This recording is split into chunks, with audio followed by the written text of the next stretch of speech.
Welcome to An Aries and Pisces Walk Into a Coffee Shop, the podcast. We're your hosts. I'm Bridget, she, her. And I'm Tiffany, she, her. This is a podcast where two friends let go of perfectionism and talk unedited. You can find us at the links in our show notes. Support the show by buying us a coffee. Also, subscribe and share this episode with a friend.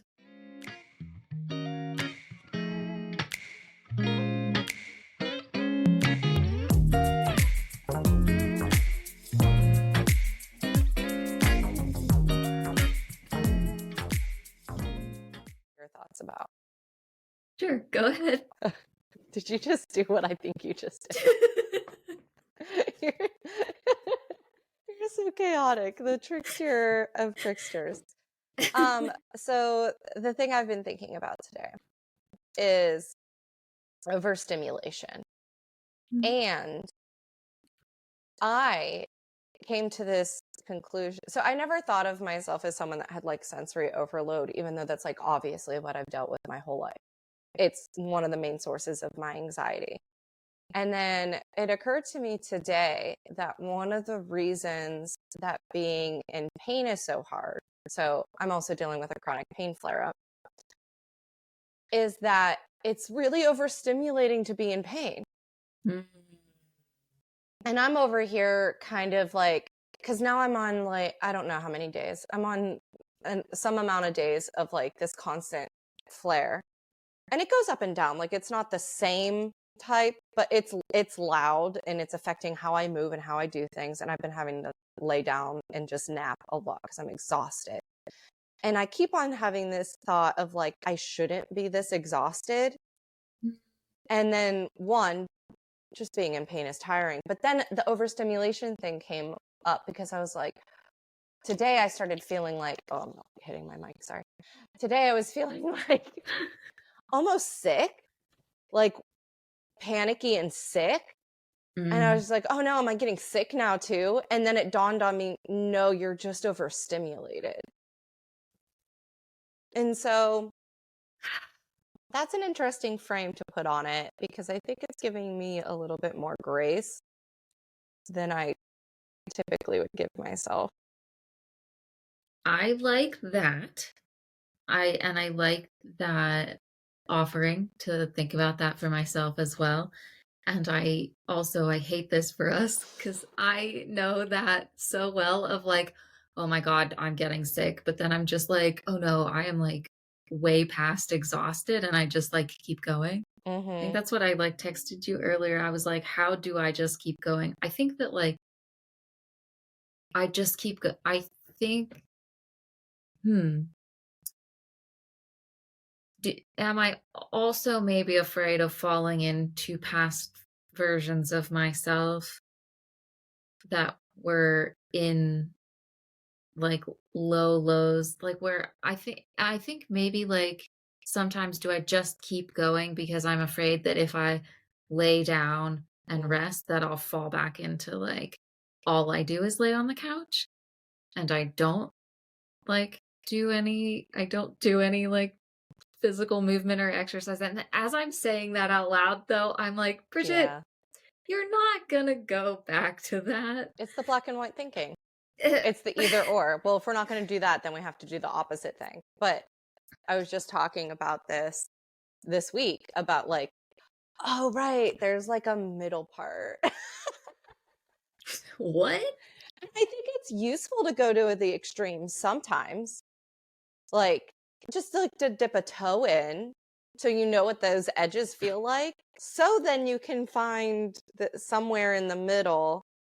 Because what I have learned and had to remind myself this week is it's about flexibility. Oh. Yeah.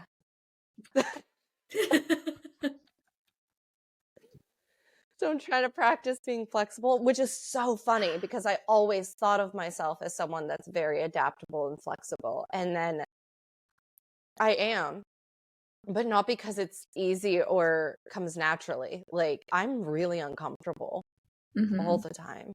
And I think it's because I am, in fact, uncomfortable with the idea of having things be flexible and I have to adapt.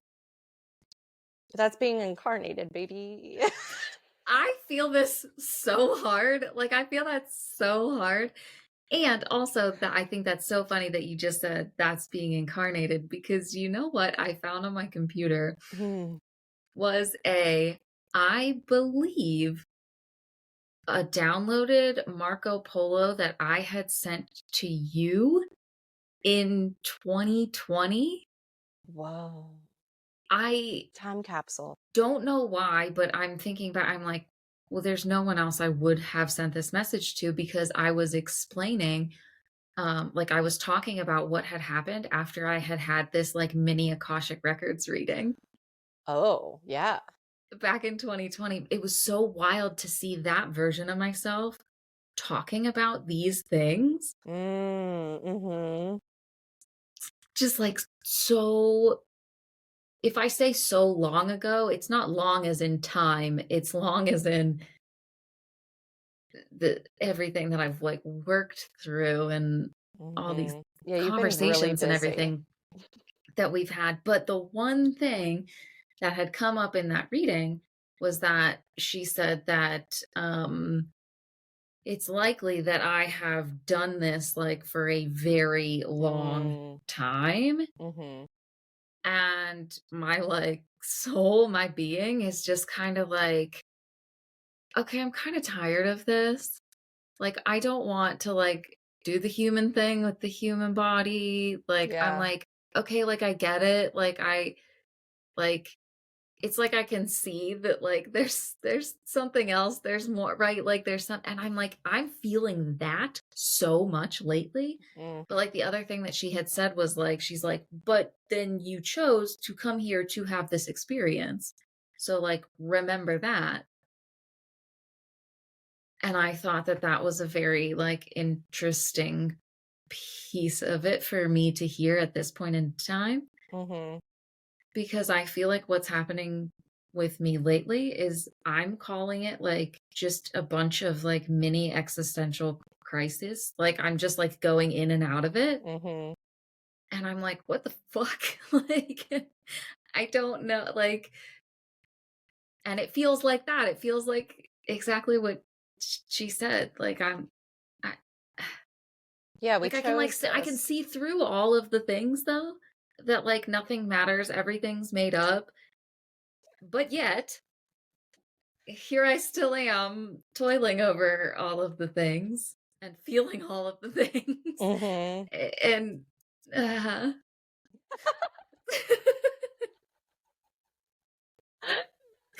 I just want that noise just clipped.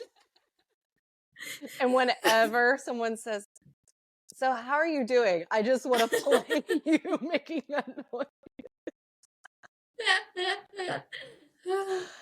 Oh, hell, I felt that real deep. Yeah, I have been reminding myself a lot that, yeah, this is chosen. And I guess I wouldn't want to unchoose it. I'm just really tired right now. That's all. Yeah, same. And then I had this really interesting conversation earlier this week of a writer that I'm really invested in, which is funny because I actually haven't read her book yet, but I took her writing workshops and I find her to be the most delightful.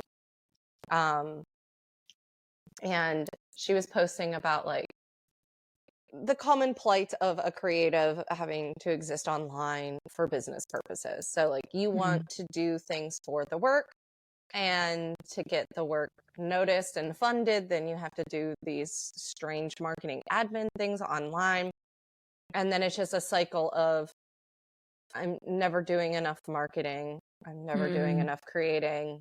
There's no Mhm. balance that feels like, at least in my experience, every creative I've ever talked to has never been like, I'm nailing this. Everyone's like, I'm never doing enough, whether it's one way or another. And so I was chatting through messages with her about that. And she was just like, oh, this is so interesting to think about. And we were talking about like performance art and writing. And she was like, I'm going to use this idea of like not enough she's like, that sounds like a portal to me. I'm going to write to that. And I was like, excuse me, what? And it's my favorite thing ever to think about these concepts or these ideas as portals. And then like this idea that you can work with it to explore it. I know. I just had another conversation with her after, and she's going to send me some things that she's writing about. But like basically, she's come up with like all these different like prompts of writing to what does it mean that it's not enough. And because witchy in tarot, she started like writing to, okay, what does enough look like in past, present, future? And like comparing and contrasting.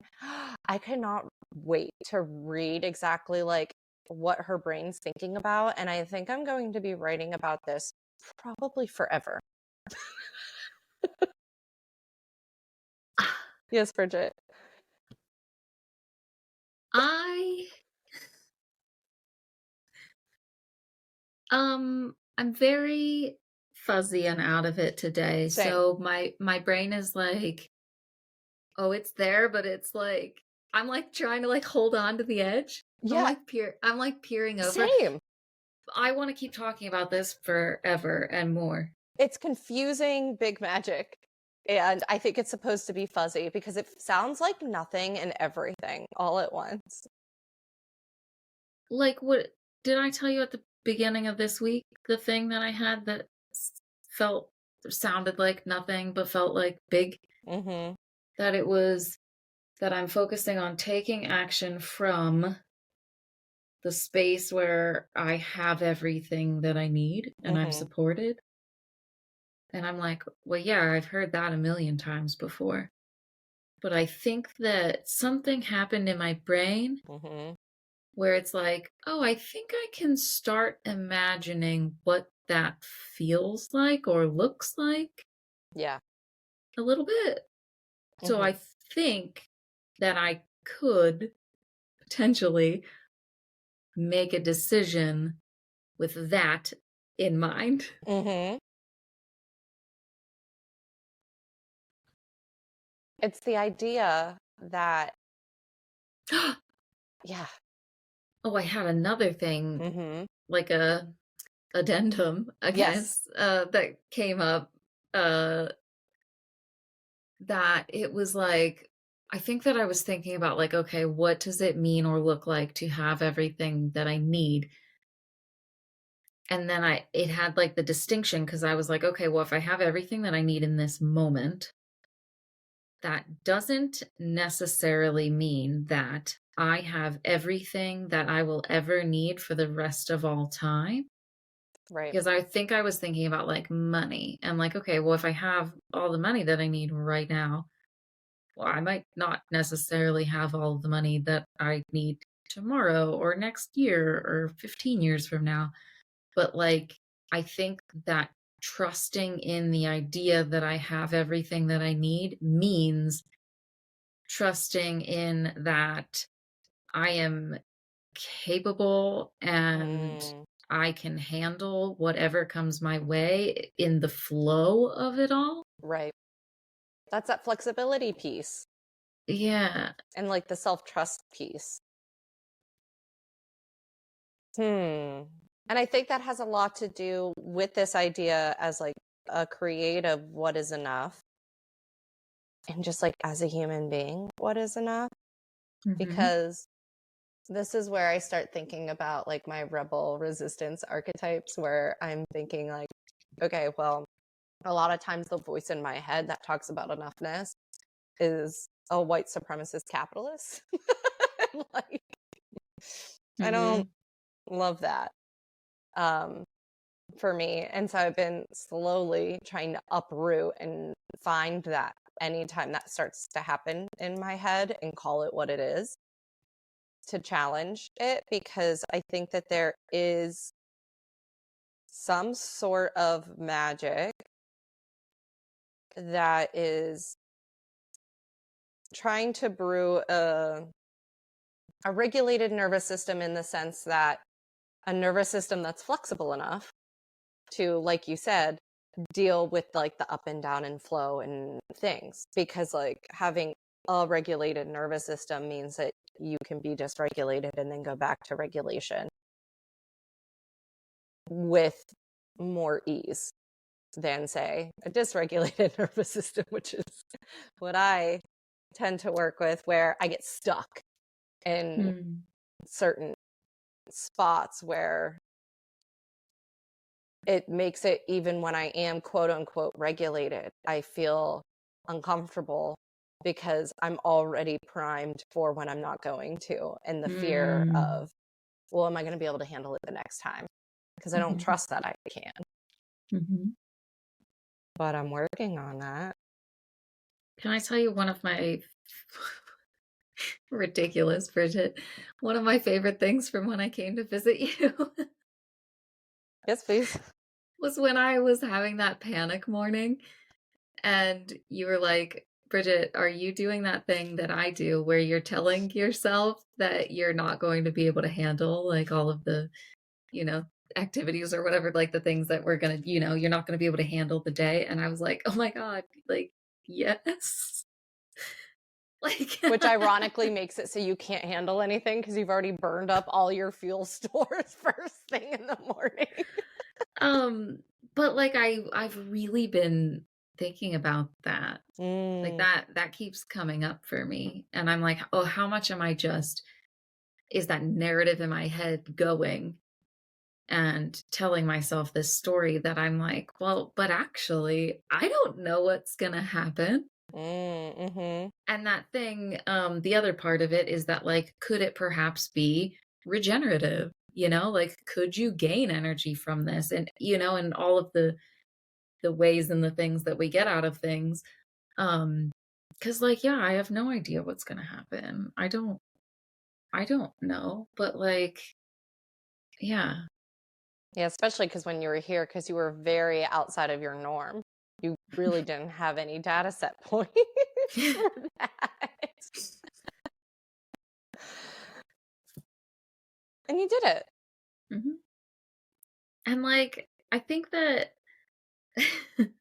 another one of my favorite things about this trip, I don't know why is it so funny to me to say like that like one of my favorite things from this trip is when I was like panicking and you like called me out slash called me in like like but I think that that is like when I think about saying that like, oh, this was a really good trip, I Mm. think there's part of my brain that says, "This is what a really good trip looks like." It looks like Oh, you go and you have like a really great time all the time and like everything, right? And you're yeah. like everything goes smoothly and all the things. But then I'm thinking about this trip and I'm thinking about just, like all the conversations that we're having and all of the struggles that I was going through. And I was also telling myself, Bridget, you're going to struggle with these things and that's okay.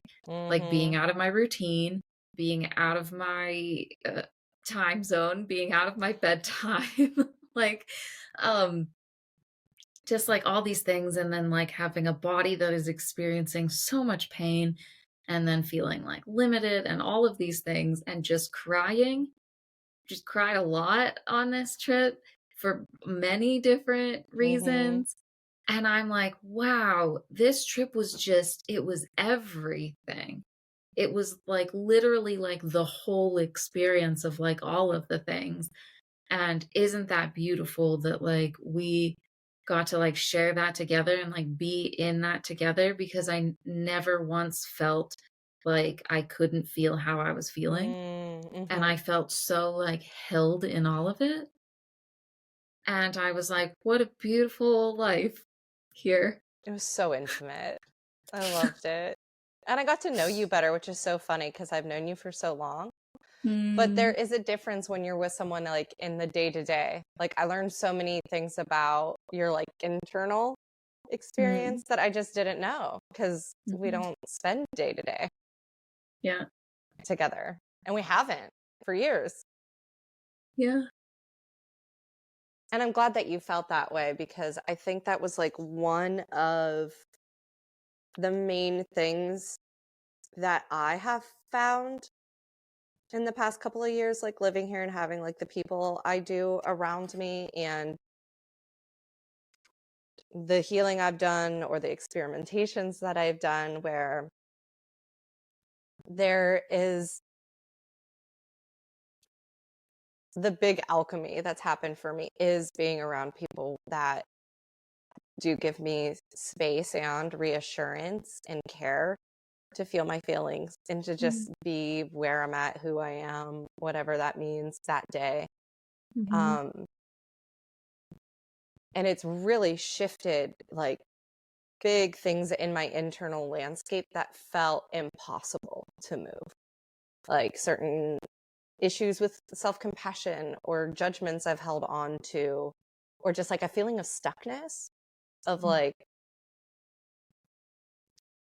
I think a lot of the, oh, it's always going to be this way and I'm always going to feel bad was around this idea of like feeling like I was always going to have to mask or pretend or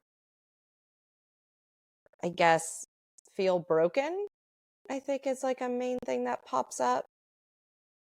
And I definitely still feel jumbly. I like body's very weirdly put together, but it feels less like broken. Like that word doesn't come up in my mind as much. So because I'm around, I think, a supportive place where like the external's able to support my internal in a way that I hadn't really experienced before. Mm-hmm. Well, I also felt that in a big way from your community. I'm so glad. So, yeah. I'm so glad. And right now I keep looking over that Mm-hmm. way because there are a couple of house finches in my feeder and my windowsill, and it's been a very, very rainy day today, so they're very like wet and disheveled looking. Oh, sweet finches. Yeah. Oh, I love bird news. Oh my Ah, gosh. Also, I did a yoga class today at the yeah. library, and during Shavasana, I heard a tufted titmouse out there singing, and I was just laying there like giggling to myself. Because you know what that is. I love that you know bird calls. It's so sweet. I think I was thinking that too. I was like, is anybody else like hearing this or noticing this or Mm-hmm. and Or then I knowing said what to some call it. yeah, and then I said something afterward because a friend had facilitated the class, and I was like, "Oh my god, did you hear the tufted tip mouse?" she's Aw, like, she's like, "No, it must have been for you," and I was like, "Oh, special." that's so sweet. We've had a lot of gloomy days here as well, but today the sun peeked out for a little while, which was nice. It's been very gothic over here because it's been wet and gloomy, and the crows have been coming almost every day to come hang out.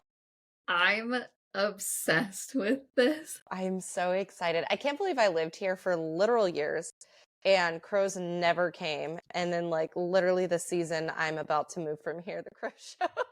It must be something, I think, you know? I'm hoping it's just like a nod, a send off. Hey, Yeah. you can come back and visit. We'll be here. Mm. I don't know.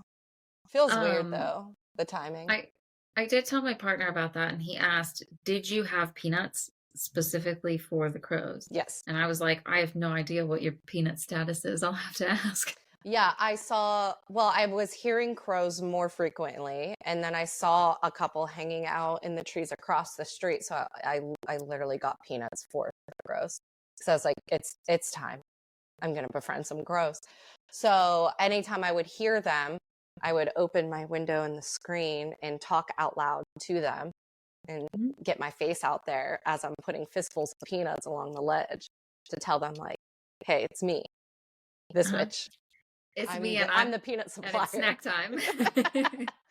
And a handful of times I've caught them swooping by the window to grab a peanut. And then a couple of times when I saw them hanging out, they started hanging out in the tree right outside my on my side of the street outside my window. And so then I started opening the window, talking to them, and throwing the peanuts like out into the lawn and sidewalk so that they would like see that it was me, the peanut supplier. And then they would go, like, they would wait like a beat and swoop and go and grab that peanut. And then I would put more on the windowsill and be like, see, these are where the peanuts are. And so we'll see how it goes. Wow. They've been hanging out on the fence a little bit more now, I've noticed, where like they come and perch on that black fence outside my apartment. It's just very goth. I just am having the nicest time. I love this so much. And then a friend reminded me it's World Goth Day today. So I thought that was really perfect timing. The last couple of weeks leading up to having, you know, a handful of crows come and visit. Normally they show up in pairs, but I've seen like 4 at a time. But normally it's like 1 or 2 come at a time. I think they're like scoping it out for everyone else. But I've been hearing them talk a lot out there. So I'm hoping they're spreading the good news. Spreading the gospel of the peanut witch. Yeah, that's me.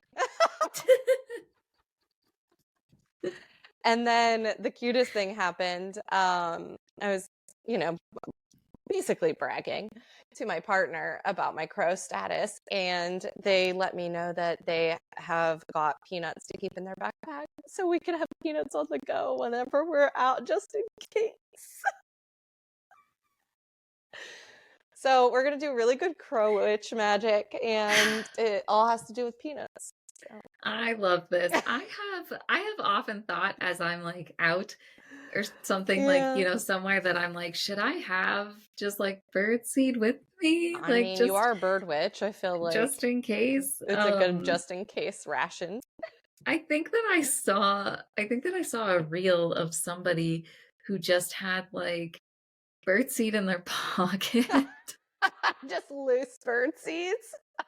I guess I would hope that it would be in like a baggie or something. Because I'm over here with like, I have like a little jar that I'll like take out like on the deck with me or whatever. But like, I guess I never just thought like, you just have a pocket full. What is this, like Napoleon Dynamite? Give me some tots. Like, this is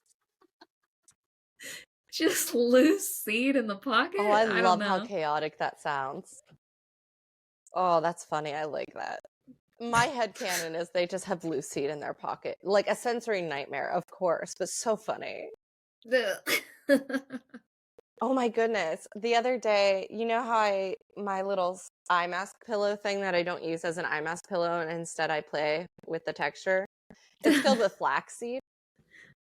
And I must have I was really in the zone. And I ended up, it has a little, well, it was leaking a little bit because it has a hole in it, but it's like just a tiny hole and on the top. So I was like messing with it, but then like I just felt like the texture wasn't texturing enough. So I had to open it and put my finger into the flaxseed. Well, I must have been stimming too hard while I was talking to someone else, because then like it was an appointment, like a Zoom appointment. And so then I like afterwards I was like, okay, like I'm gonna like go into the bathroom and get like my shower stuff ready. I'm gonna like have a nice relaxing evening. And like as I'm walking, I hear a very light sound, a pitter patter, if you will. And I'm like, what the fuck is going on? And I go into the bathroom and realize, because I don't wear pants normally, my flaxseed had spilled like while I was playing with it and didn't realize it was stuck to like my whole side of my thigh. And as I was walking, it was just falling down the hallway. And I just had to, it was so much too. And I just stood in the tub and just like brushed all this flaxseed off. And I was like, I can't believe I did that. Well, then I came out to the living room and realized, no, it's so much worse than I even realized. Here, it must have been open when I first grabbed it because it's also all over the couch on the other side. So my house is just covered in flaxseed. Flaxseed in every room. I love this. This reminds me of a story about my partner's nephew. who is like 3, so I don't know, maybe it was when he was like 2 or 3, I don't know. They went to some, like farm thing, I don't know, pumpkin time, and I guess there was a thing for the kids to play in that was full of dried corn, like Okay, kernels yeah, of sure. corn. And so like days later, Yep. he's just like out and there's just like corn falling out of his pockets. Like we're like, what is that? Like, oh, you found some more corn. It was just everywhere, I guess. Just Oh, pockets stuffed full of corn.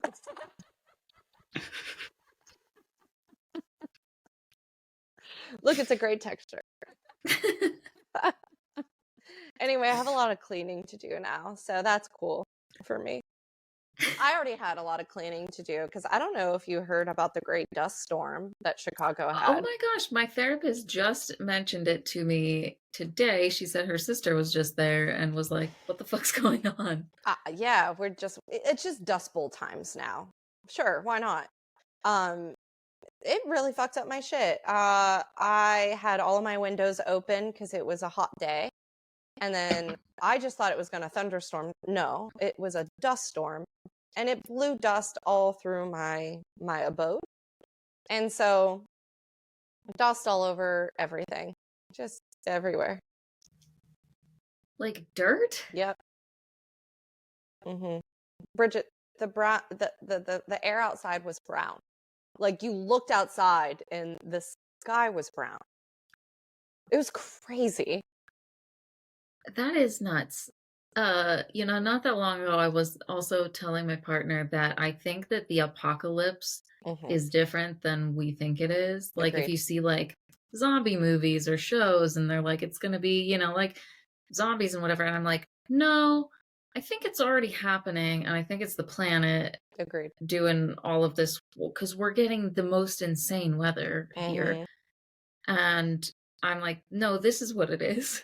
It's Hmm. this. And it's going to be just like increasingly getting crazier. And we are Hmm. going to have to figure out how to like live through that, like this stuff. And then this is what it is. Yep, we're doing it. And Yeah. then we just keep going. Huh? Aren't humans neat? So resilient. Yep, just doing things. I was thinking about that a lot this week too because of the enough-ness talk and the overstimulation talk. That idea of, I feel like I'm not doing enough. And then I think about everything I am doing with everything I'm feeling and dealing with. And I'm like, well, how was I doing that? And like, how am I still upright? Because like, I have a full-time job. And I've been like going to work every day and then And like, doing a really good job at work. thank you. My new supervisor did say that to me, and that felt really nice because this week was really hard.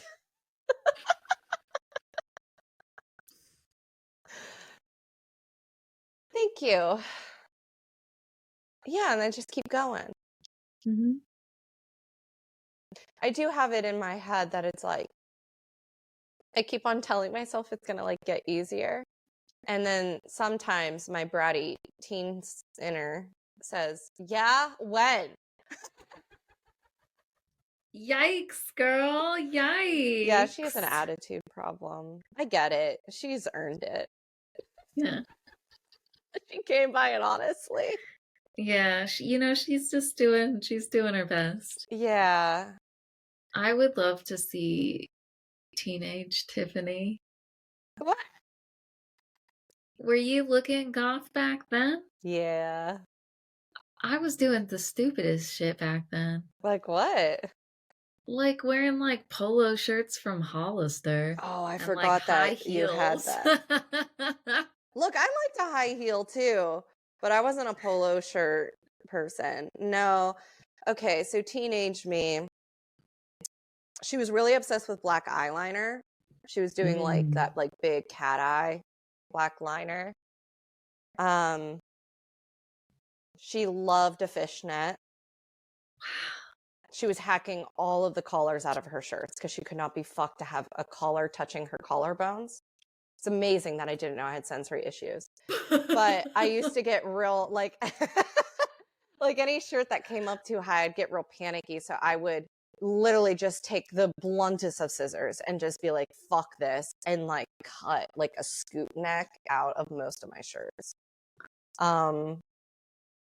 A lot of safety pins. I was really into safety pins. Wow. Oh, and a very fairy core. I had a lot of things with like, but not like cutesy fairies, like the fairies that look like they're gonna like, I don't know, drink blood, sacrifice newborns. Yeah. Like I was into that kind of fairy art. So I had a lot of fairy prints on notebooks and t-shirts and on my desktop background. Wow. Yeah. Oh, black and white striped socks. I did a lot of that. Mm-hmm. I love this so much. I love thinking about this. I feel like I feel like my inner teenager is gonna live vicariously through yours. Yeah, she was getting up to some stuff. She had already read all the Anne Rice novels multiple times over by that point. Is that the vampires? Mm-hmm. Yeah, the Yeah. Vampire Chronicles and the Mayfair Witch series was also, and there's like some overlap where the vampires meet the witches. So I had read all of those multiple times by then. I was really into horror. So I was like watching horror movies, reading books that were horrific. But I was also really into Holocaust memoirs. So real life horror also was my jam. Okay. It's really no secret how I turned out like this. Wow. I'm like thinking like what was I? I was really into the Lord of the Rings. Oh, that I came love later for me. I love those books. Um I was into Harry Potter too. When did those come out? Those were Yeah, those childhood-ish. were young too. That also came later for me. I was kind of like, I was of the age where I should have gotten into it as a kid, and I just kind of didn't. And so, Mm, like, it wasn't until I was older that I like experienced that, which was actually really helpful because I know a lot of people that did have that as part of their childhood. And then with all of the nonsense of the author, they got very heartbroken because it meant a lot to mhm, them when they were a kid. And like, mhm, I get it, but I'm not experiencing that in the same way because I came mm. to it as an adult already. I already had like other things from childhood that were like my connection to like magic because I was already practicing witchcraft when I was a teen as well. Wow. Because I decided I was like intentionally doing witchcraft, like identifying as a witch at 13. That sounds so The o young. the only thing I remember about being 13, I think it was, like, my 13th birthday party. Maybe, like, my mom and her friend took me and a few people bowling, and I think, like, I have this picture in my head of what I was wearing, which was dark denim that were, like, flared at the bottom Yeah. and, like, really long, and then I think I was just wearing, like, uh like a printed t-shirt, but like a long sleeve one. Like, Hmm. just not like a fitted shirt, like a unisex Oh yeah, I t-shirt, know what like one you're talking about. Yeah, I know that yeah, shape. and then I had a visor that I thought was so cool. It said, like, Adidas on it, Well, yeah, it said Adidas. and I'm like, "What is this?" So my snapshot of me at 13 for my birthday, and I'm pretty sure it was my 13th birthday. I don't think it was 12. It had to have been 13.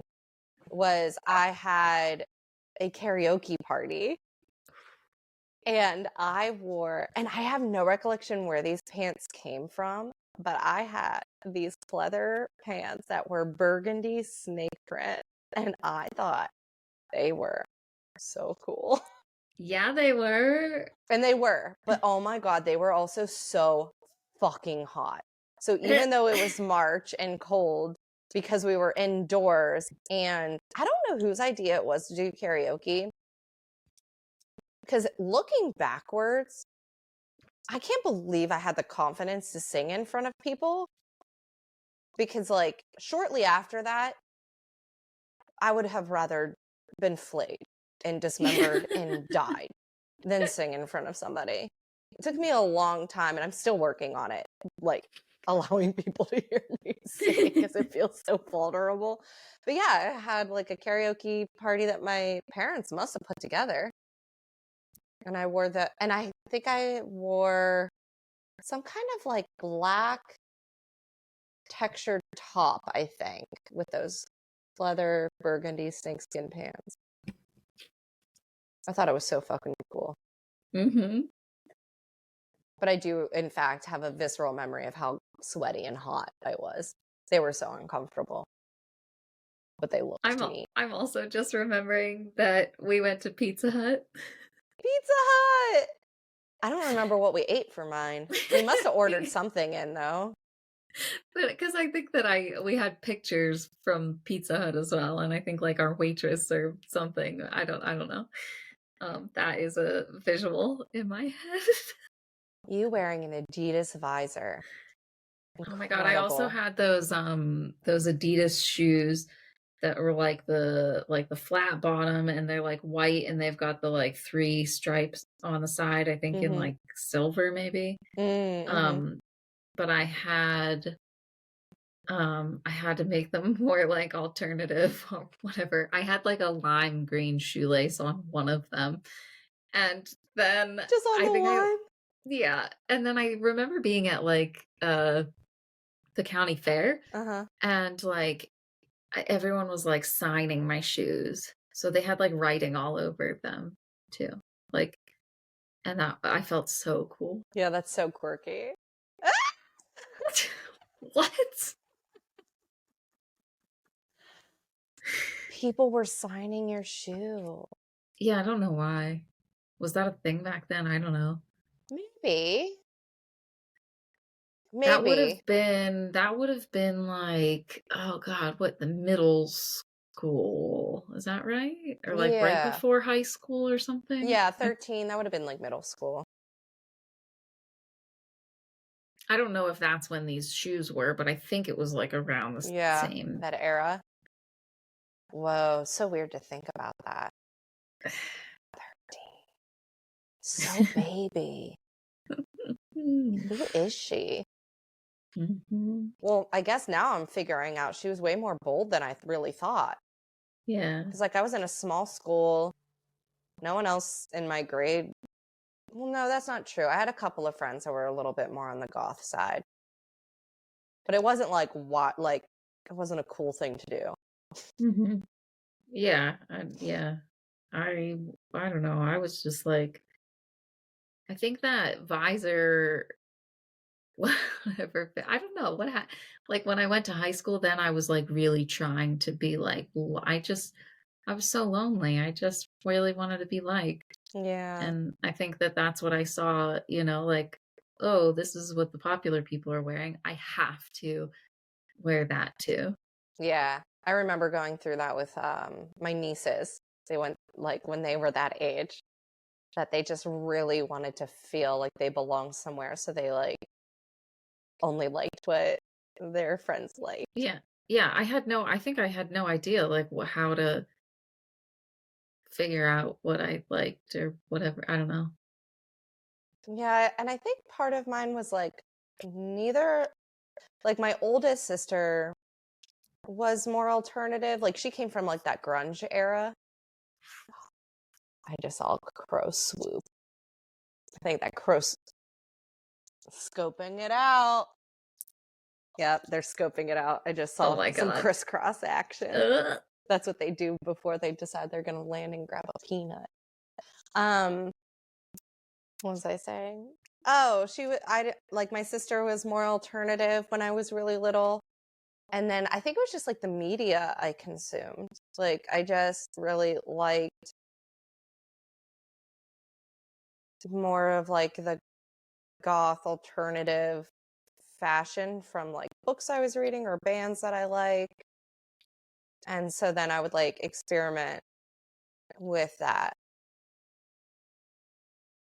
And I'd be hard pressed to get that black eyeliner out of my hand.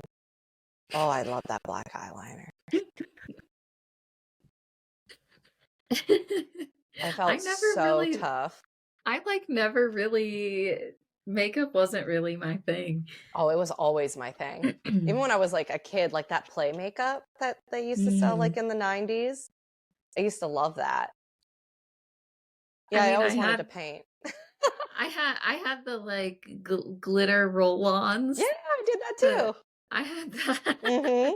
And I do think like at one point, like I think it was probably middle school, I did get a little like pot of white shimmery eyeshadow. Oh, yeah, that was, That it was like opaque yep. white, and Mm-hmm. that's what I put on there, and it was Everyone just like did. that. That's what Oh we did God, then. was that a Yeah, thing? it was. Or like baby blue. Yep. Yep. That's the 90s, baby. Oh God. And it come back. Like if you go on YouTube and like go through like enough makeup channels, you'll see lots of people recreating that like 90s look but for modern takes. And that Wow. baby blue is, yeah, people are experimenting with that baby blue again. Wow. It looks better now because we're using like tips and tricks of the modern age, but with like that flair. And yeah, it's been fun to see it come back. It's very nostalgic for me. But for me, I also had sisters that were 6 and 8 years older that both wore makeup. Hmm. And like I said, my oldest sister was like of the grunge era. So she was wearing that like almost like brown burgundy dark vampy lip, and like she was wearing a lot of eyeliner and mascara back then. Like I think it partially was that for me. And like my mom always wore makeup, but like hers was much more like minimal and just like a little flush of this or that, something to enhance. But like especially my oldest sister, like she really went for it. And I guess my Hmm. middle sister did too. But like she did more of like the popular 90s look, like more, I guess, mainstream. But even then, like it was still a lot of makeup then, Hmm. because that was the era of like this opaque white and the like cool tone colors and a lot of black eyeliner and glitter. I remember her using a lot of glitter and shimmer. Scented glitter or Yeah, scented glitter. Yeah. that too. Um, I guess for me, what I was doing was that's when I started dyeing my hair. Oh, So yeah. I did put bright red in my hair in eighth grade. I got in trouble for it. And I think I was also of the mind of like, fuck you. It took me a Like, long because time to there, dye my like, hair. it wasn't a natural hair color. And I hmm was like, fuck you. Like, I don't know. Yep. I don't know how I got away with it then or what. I don't. And then when it like faded out, then it was like this like orangey color. But then in high school, yeah, we weren't allowed to have anything that wasn't natural. So of Yeah, course I that's was just doing like highlights and stuff. And then I think like my senior year was when I started putting the black underneath. that's how I ended up as a redhead, is because I wasn't bold enough to do black underneath with my blonde hair. So, but I was bored and wanted to try something different. And the stylist I was going to was like, well, why don't we just put some like red underneath? But like it Mm. had to be a natural red Yeah. because of my school. So we did like I had a split tone hair where like underneath was like an auburn, the top was blonde. And then every time I would go, it would get more and more auburn and less blonde until one time I think, oh, okay, yeah. Then that's when I cut my hair real short. So then the front like was blonde, but then the whole back was like this really deep red. And that's when I got in trouble because it was like a black cherry red. And they're like, okay, we haven't said anything so far, but this is getting too unnatural because it was more purpley than like a natural red. Fuck them. Fuck Yeah, everyone. that's what I said. And I kept on dyeing it that color until eventually then I flipped it, where then it was mostly all like that dark cherry red, and I had just like a bleach blonde like streak in my hair instead. And then I did that for a while. Isn't it wild that I think like when I met you, I was like, oh, Tiffany's a redhead. Everyone thought that because I had been Yeah. dyeing my hair red for so long. And then I kept doing it. I was a redhead for what, over a decade before I ever experimented with any other colors. And now I'm back to some reddish hues. Hmm. I just feel more myself with red in my hair. Red's a good color. I've been a redhead for a while, but it's never looked natural. Well, no, I take it back. You had a couple. There was that one point where when I was modeling at ModCloth, Mm-hmm. and that was when it was a more like natural red color. Yeah. Because I'm not sure that they would have taken me on had it been. That neon color. Yeah, You know the one I'm talking about. I do. Yeah. Uh, Yeah, you were much more bold with your hair color choices because I never was that bold when it came to dyeing my hair. I got more bold when I lived in Indiana and I was going to see Sebastian because, but even then it wasn't like, oh, I'm going to go in this like extreme of like this bright red vivid or things like you did. And mine was always like more muted. mhm.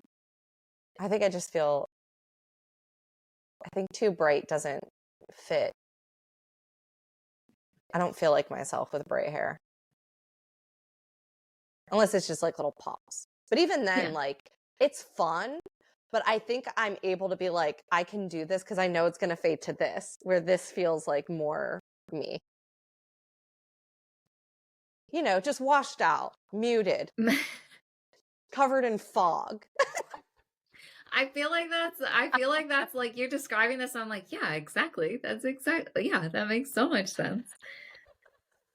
And I think it's very interesting for me to have like this whole past few handfuls of months where my hair was all faded out, but like I really liked it. And that's the first time ever that that has ever happened. And it just feel it felt so much like less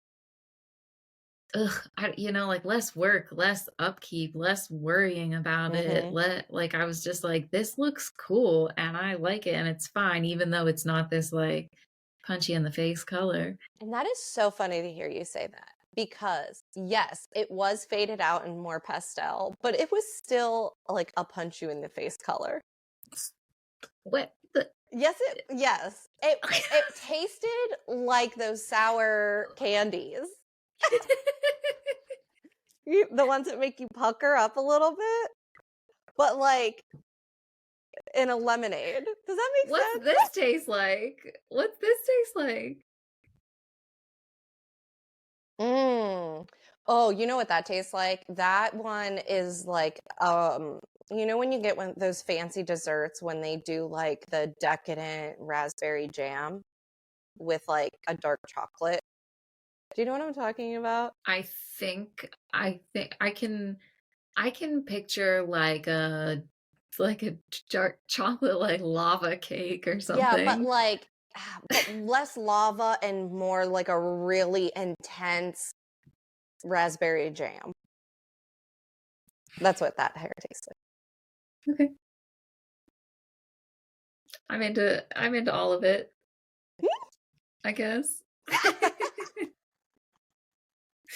How fun this was to talk about. I don't know if she'll let me show her, but I often think, oh my gosh, so melted. I often think that Ingrid tastes like butterscotch. Oh, I She's just think like a so. butterscotch cream Uh-huh. perfection. Yes. I've never once thought that my cats taste like something. I think that's just not something where my brain goes. Yeah, that's fair. I don't think most people's brain does, but mine often does. Oh, are we done? Look at this stance. Like, look at what is all this? You're so cute. Are we done? Okay, sorry. Sorry I woke you up for this. Oh, we have to go look out the window. I think she saw a swoop, and so now she's excited. Mhm. Yeah, she's doing her little flicking twitch tail.